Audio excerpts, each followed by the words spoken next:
और ऊपर इशारा किया। पेरिस्कोप के पास ही लोहे का जीना ऊपर डेक पर जाता था। मैं एक एक करके रेलिंग को पकड़कर ऊपर चढ़ने लगा। मेरे पांव लोहे के जीने पर सीधे नहीं पड़ रहे थे। नीचे से कैप्टन की करख्त आवाज आई, खींच कर बाहर निकालो। फौरन ऊपर से दो बाजू नीचे आए और मुझे बगलों से पकड़कर ऊपर खींच लिया। मेरे घुटने और पांव की बेड़ियां टन टन करके लोहे के जीने से टकराती रहीं। मुझे आबदोज के लंबूतरे डेक पर गिरा दिया गया। मेरे हाथ चूंकि रस्सी से बंधे हुए थे इसलिए आसानी से उठ नहीं सकता था। मैं डेक पर ही पहलू के बल लेटा रहा। आसमान पर बादल छा रहे थे। आबदोज समंदर के बीच में खड़ी थी। दूर किसी जजीरे के ऊंचे ऊंचे काले स्याह पहाड़ नजर आ रहे थे। ये सोचकर मेरा दिल डूब सा गया कि मुझे उस वीरान जंगली दरिंदों से भरे हुए जजीरे में तन्हा छोड़ा जा रहा है। लेकिन इस ख्याल से किसी हद तक तसल्ली भी हुई कि इन लोगों की अजियत और तशद्दुद से तो जान छूट जाएगी। मुझे एक बार फिर आबदोज के डेक पर से टोकरी में डालकर नीचे लटका दिया गया। इस बार नीचे स्टीमर की बजाय एक लंबूतरी कश्ती समंदर की लहरों पर डोल रही थी। उस कश्ती के दोनों किनारों पर खाकी रंग की वर्दी वाले दो संतरी राइफलें हाथों में लिए खड़े थे। कश्ती के वस्त में वैसी ही वर्दियों वाले 3 सिपाही मौजूद थे।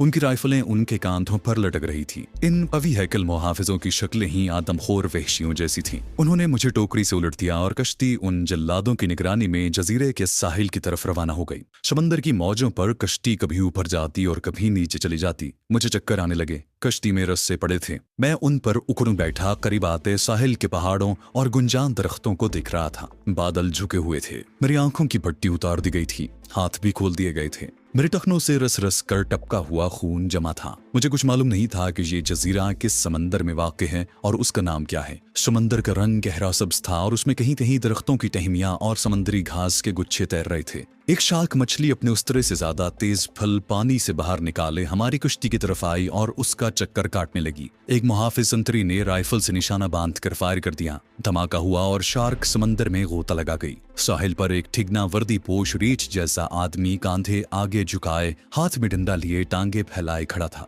मुझे कश्ती से उतारा गया तो उसने डंडे से मेरी तरफ इशारा करते हुए कहा, इस गलीज चूहे को साफ करो। साहिल पर कोई आबादी नहीं थी। कुछ फासले पर ढलानी छत वाला एक दफ्तर सा बना हुआ था जिसके बाहर एक आदमी झाड़ियां काट रहा था। करीब ही एक जीप खड़ी थी। उस आदमी का रंग काला था और उसने सिर्फ एक निक्कर पहन रखी थी। फजा गर्म थी और हब्स हो रहा था। मुझे सहारा दिए बगैर आगे चलने को कहा गया। 2 मुहाफिज राइफलें ताने मेरे पीछे चलने लगे। बेड़ियों की वजह से मैं दिक्कत से चल रहा था। एक मुहाफिज ने मुझे इब्रानी जबान में गाली देकर तेज चलने का हुक्म दिया। मैंने अपनी रफ्तार जरा तेज की तो बेड़ियों की जंजीर में मेरा पांव उलझ गया और मैं गिर पड़ा। दोनों मुहाफिजों ने मुझ पर ठोकरों और गालियों की बारिश कर दी। ठिगने रीछ नुमा आदमी की आवाज आई, इसे घसीट कर ले चलो। मैं घसीटने के आजाब से बचने के लिए उठ खड़ा हुआ और इब्रानी जबान में कहा, मैं खुद चलता हूँ सर। मुहाफिज तहकहा मार कर हंस पड़ा, ये हमारी जबान भी जानता है। दूसरा कहने लगा, बड़ा खतरनाक जासूस लगता है, तभी तो इसे जहाँ भेजा गया है। मैं कदरे जल्दी जल्दी कदम उठाने लगा। जिस ढलानी छत वाले दफ्तर का मैं जिक्र कर चुका हूँ, मुझे उसके करीब से बाएं जानिब दरख्तों की तरफ मुड़ने का हुक्म दिया गया।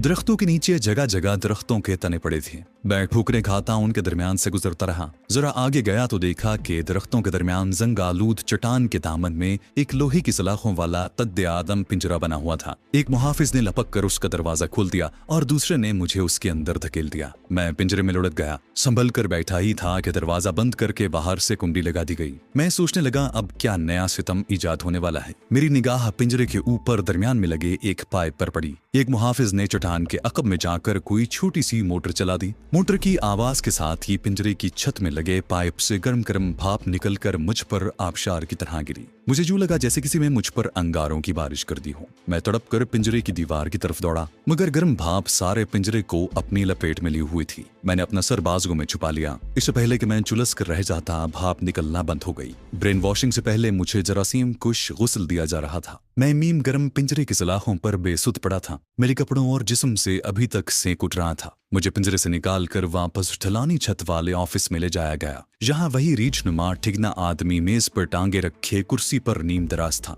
डंडा मेज पर पड़ा था। उसके हाथ में मशरूब का गिलास था। छत से लगा लकड़ी के परों वाला पंखा आहिस्ता आहिस्ता हिल रहा था। संतरियों ने मुझे लकड़ी के फर्श पर बैठने का हुक्म दिया। मैं इस तरह सिमट कर बैठ गया कि पाँव की बेड़ियां टखनों को तकलीफ न दे सकें। ठिगने रीछ ने गिलास मेज पर रखा। बुशर्ट की अगली जेब में से एक सिगार निकाल कर सुलगाया। मुंह से इंजन की तरह धुआं छोड़ा और डंडा हाथ में लेकर मेरे करीब आकर मुझे खा जाने वाली नजरों से घूरने लगा। मैंने सोचा कि ये भी मुझ पर कोई नया सितम ईजाद करने वाला है और फिर मुझे उस खुफिया लेबोरेटरी के सेल में भेज दिया जाएगा जहां मेरी ब्रेन वॉशिंग का अमल शुरू हो जाएगा। ठिगरे रीच ने अपना भारी जूतों वाला पांव मेरे घुटने पर रख कर अपना पूरा जोर डाल दिया। मैं दर्द की टीस को बर्दाश्त कर गया। मैंने अपने होंठ भींच लिए। वो कहकहा मारकर हंसा और गुर्राया, तुम ज्यादा देर तक यहाँ की अजियतें बर्दाश्त नहीं कर सकोगे। कब तक यूं होंठ भींचते रहोगे नंबर 13? आज से तुम्हारी मौत तक तुम्हारा नाम नंबर 13 है। फिर उसने अपना पांव उठा लिया और मुहाफिजों को हुक्म दिया, इसे मौत के कैंप में ले जाकर डाल दो। मेरी रूह कांप उठी।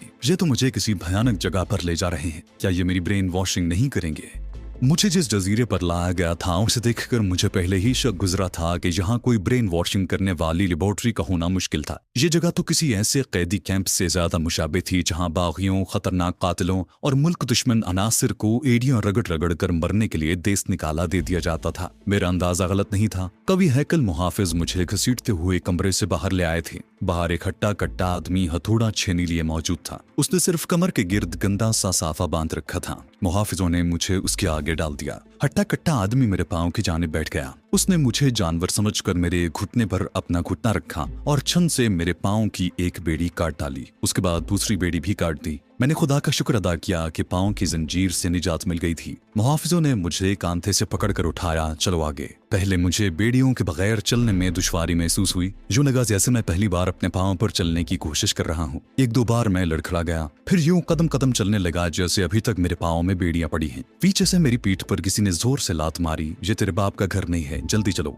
मैं आगे को झकोला खा गया, लेकिन चूंकि पांव में बेड़ियां नहीं थी इसलिए जल्दी संभल गया। अब मैंने अपनी रफ्तार कदरे तेज कर दी। ये लोग मुझे लेकर जजीरे के घने जंगल में आ गए। ऐसा गुंजान जंगल मैंने पहले कभी नहीं देखा था। मोटे तनों वाले तेफ पैकर दरख्त ऊपर जाकर एक दूसरे में उलझ गए थे। उनके तनों पर जंगली बेलें चढ़ी हुई थी। मुझे कहीं कहीं कैदी इस हालत में दरख्त काटते, दरख्तों के कटे हुए तनों को मोटे रस्सों से खींचते नजर आए कि उनके मरियल जिस्म झुके हुए थे और राइफल बरदार मुहाफिज उनकी निगरानी कर रहे थे। मुझे अपना हसरतनाक अंजाम सामने नजर आ रहा था। ब्रेन वॉशिंग की बजाय ये लोग मुझे सफ़े हस्ती से ही मिटा देने के प्रोग्राम पर अमल कर रहे थे। वो नहीं चाहते थे कि मुझे एकदम मार डाला जाए। उन्होंने मुझे एक ऐसी जगह फेंक दिया जहां मैं भयानक बीमारियों में मुब्तला होकर एड़ियां रगड़ रगड़ कर बेइंतहा अजियतें सहता हुआ एक रोज मर जाऊंगा। एक मकाम पर जाकर जंगल का किनारा आ गया। मेरे सामने एक बहुत बड़ी झील थी जिसका एक हिस्सा दलदल बना हुआ था। उस झील के बीच में एक जंगली झाड़ियों वाला टापू था। झील के किनारे एक छोटी सी डोंगानुमा कश्ती खड़ी थी। कश्ती के रस्सी बंधी हुई थी जिसका एक सिरा दूर टापू तक चला गया था। एक संतरी ने राइफल का फायर किया। जंगल धमाके से गूंज उठा। कुछ परिंदे शोर मचाते दरख्तों से उड़ गए। टापू की झाड़ियों में से एक नंग रंग काला कलोटा आदमी नमूदार हुआ। मुझे एक कश्ती में धकेल दिया गया। मेरे दोनों मुहाफिज किनारे पर इस तरह खड़े थे कि उनकी राइफलों का रुख मेरी जानिब था। दूसरी जानिब टापू से जो नंग धुरंग आदमी नमूदार हुआ था उसने रस्सी को खींचना शुरू कर दिया। अब मैंने देखा कि कश्ती पानी के बजाय दलदल नुमा कीचड़ के ऊपर चल रही थी। काला नंग धुरंग जंगली किसी मशीनी आदमी की तरह रस्से को खींच जा रहा था। मैं कश्ती में अकेला बैठा फटी आंखों से टापू पर उगी बुलंद जंगली झाड़ियों और सूखी टहनियों वाले दरख्तों को देख रहा था। दलदली कीचड़ में से ऐसी तेज बू के भभके उठ रहे थे कि मुझे सांस लेना मुश्किल हो रहा था। यहाँ बेपनाह हब्स था और मेरी गर्दन और बाजुओं पर लंबी लंबी टांगों वाले मच्छर काटने लगे थे। मैं उन्हें मारता तो वो इंसानी खून की पिचकारी सी छोड़कर मर जाते और उनकी जगह लेने फौरन ही दूसरे मच्छर यलगार करते। रस्सी खींचने वाला आदमी मुझे साफ नजर आने लगा था। उसका स्याह बदन यूं चमक रहा था जैसे उसने किसी तेल की मालिश कर रखी हो। कश्ती टापू के साथ जाकर लग गई। उस नीम वहशी इंसान ने मुझे बाहर आने का इशारा किया। मुझे बेहद नताहत महसूस हो रही थी, इसलिए भी कि मैंने कई घंटों से कुछ नहीं खाया था और जिस्म चोटों और नजर न आने वाले जख्मों से चूर चूर था। ये जख्म ज्यादातर मेरे जिस्म के अंदर लगे थे जो मुसलसल दर्द कर रहे थे। मैं झाड़ियों का सहारा लेता किनारे पर चढ़ गया। उस जंगली आदमी ने मुझे गर्दन से पकड़कर ऊपर खींचा और टूटी फूटी इब्रानी जबान में बोला, तू यहाँ से जिंदा बच निकला तो बड़ा खुशकिस्मत होगा, चल चल आगे। गोया ये मौत का कैंप था। अभी तक मेरा यही ख्याल था कि जहाँ मुझे कैद तन्हाई में रखा जाएगा और खाने पीने को सिवाय दरख्तों के पत्तों और पौधों की जड़ों के और कुछ न मिलेगा। मैं आगे आगे चलने लगा। जहाँ इतनी घनी और सख्त उगी हुई घास थी कि चलने में दुश्वारी हो रही थी। अचानक एक निस्वारी रंग का सांप फुनकार कर मेरे सामने आ गया। मैं उछलकर पीछे कूदा। मेरे मुहाफिज ने पत्थर उठाकर ऐसा ताक कर मारा कि सांप वहीं कुचला गया। जंगली मुहाफिज बोला, इस किस्म के कई सांप तुझे जहां मिलेंगे, तुझे उनको मारने के लिए अपना निशाना पक्का करना होगा, नहीं तो ये तुझे जिंदा नहीं छोड़ेंगे। वो मेरे साथ साथ चलते हुए भूले जा रहा था। ये मौत का कैंप है। ये निस्वारी सांप आदमी को काट ले तो उसका बदन पानी बनकर पिघल जाता है। तू यहाँ तन्हाई महसूस नहीं करेगा। तेरा दिल बहलाने के लिए यहाँ कुछ और साथी भी मौजूद हैं। झाड़ियों और ऊंची ऊंची जंगली घास में से, जिसकी वजह से तेज बू के भपके निकल रहे थे, मच्छरों की जलगार जारी थी। सामने एक छोटा सा टीला था जहां मैंने इधर उधर झाड़ियों में कुछ इंसानी शक्लें देखी जो मुझे देखकर झाड़ियों में छुप गईं। मैं हैरान हुआ कि इंसान थे या जंगली जानवर, कुछ समझ ना आया। जंगली मुहाफिज ने सामने इशारा करके कहा, उस गार में चला जा, ये तेरा घर है। इतना कहकर वो वापस चला गया। मैं चंद लम्हों के लिए उसी जगह खड़ा इर्द गिर्द का जायजा लेता रहा। टीले में छोटे छोटे कई गार बने हुए थे। ये सब कुदरती गार मालूम हो रहे थे और उनके आगे कहीं कहीं सूखी लकड़ियों के ढेर लगे थे। मैं अपने गार के करीब आया तो अंदर से किसी के कराहने की आवाज आई। मैं वहीं रुक गया। आवाज में इंतहाई नकाहत और बेबसी का अंसर गालिब था। मैं गार में जाने लगा तो पीछे से किसी की भारी खुश्क आवाज आई, अंदर मत आना। ये जुमला टूटी फूटी इब्रानी जबान में अदा किया गया था। मैंने पीछे मुड़कर देखा। एक घनी झाड़ियों के पहलू में मुझे इंसानी साया सा जमीन पर नीम दराज दिखाई दिया। मैं आहिस्ता आहिस्ता चलकर उसके करीब पहुंचा तो उसने अपना चेहरा दूसरी तरफ कर लिया। उसने अपने हाथ अपनी बगलों में छुपा रखे थे। उस शख्स के जिस्म से कपड़ों की धज्जियां लटक रही थीं। पांव की उंगलियां सूजी हुई थीं और कीचड़ में लथपथ थीं। मैं जरा करीब हुआ तो उसके जिस्म से मुझे सख्त बदबू आई। मैं पीछे हट गया। उस शख्स ने दूसरी तरफ मुंह किए हुए उसी बोझल आवाज में कहा, मेरे करीब मत आना। मैं खामोश खड़ा रहा। मैंने इब्रानी में पूछा, क्या तुम जहाँ रहते हो? उसने आहिस्ता से कहा, तुम भी अब इसी जगह रहोगे। कभी मैं भी तुम्हारी तरह यहाँ आया था। तुम्हारा नाम क्या है? मैंने कहा, नंबर 13। वो चुप हो गया। मैंने उसे अपना चेहरा सामने करने के लिए कहा तो वो बेजान सी आवाज में बोला, मेरा चेहरा देखकर क्या करोगे? कुछ दिनों बाद तुम्हारा चेहरा भी मेरी तरह हो जाएगा। मैं उसका जुमला सुनकर लरज उठा। कहीं इस बदनसीब को। मैं सोच ही रहा था कि उसने अपना चेहरा आहिस्ता आहिस्ता मेरी तरफ मोड़ दिया। मेरे खुदा, मुझ पर एक दहशत तारी हो गई। खौफ की एक सर्द लहर मेरे जिस्म में सरायत कर गई। उस बदनसीब का चेहरा कोड़ज़दा था। नाक आधी छिड़ चुकी थी। होंठों पर बड़ी बड़ी गिल्टियां बनी थी। कोर उसके सारे चेहरे पर फैल चुका था। उसके हाथों की कुछ उंगलियां झड़ गई थी। बाकी की उंगलियां भी लटक रही थी। मैं डर कर 2 कदम पीछे हट गया। उस बदनसीब शख्स ने मायूस कुन लहजे में कहा, कहां तक पीछे हटोगे? पीछे एक जानिब दलदल है जो इस मौत के टापू से फरार होने वाले कई कैदियों को हड़प कर चुकी है। दूसरी तरफ झील के पानी में आदमखोर शार्क मछलियां हैं। इंसानी जिस्म की भूख से बेताब होकर टापू के साहिल के साथ साथ घूमती रहती है। जाओ अपने गार में जाकर बैठ जाओ। तुम्हारे गार में जो कैदी हैं वो भी कोड़ी है, लेकिन वो 2-1 रोज में मर जाएगा। फिर तुम उसके गार में उसकी जगह अपनी मौत का सफर शुरू करोगे। इतना कहकर वो कैदी खामोश हो गया। उसने हाथ बगलों में दे लिए और कोड़ज़दा चेहरा दूसरी तरफ कर लिया। मैं अपने जिस्म की सारी तकलीफें भूल गया। ये तकलीफें तो कुछ भी नहीं थी।